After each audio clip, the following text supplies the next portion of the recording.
சிறப்புக்குரிய முருகப்பெருமானுடைய பல்வேறு வகையான விரத நாட்கள்ல ஒன்றாக விளங்கக்கூடியது வைகாசி விசாக திருநாள்.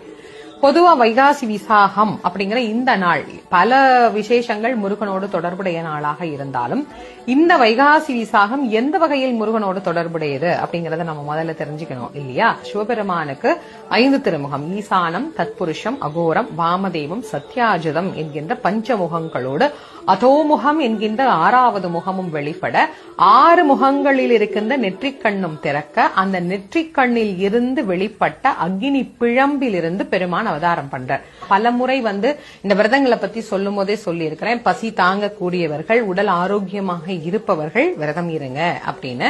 அதனால வைகாசி விசாக விரதம், குழந்தை வேண்டியும் விரதம் இருக்கலாம், உடல் ஆரோக்கியத்திற்காகவும் விரதம் இருக்கலாம். இல்ல விரதம்லாம் ஒண்ணும் இல்லைங்க, சாதாரணமா நாங்க அன்னைக்கு சாமி கும்பிடணும் அப்படின்னா முருகனுக்கு விசேஷமான படையல்கள் அன்னைக்கு வச்சு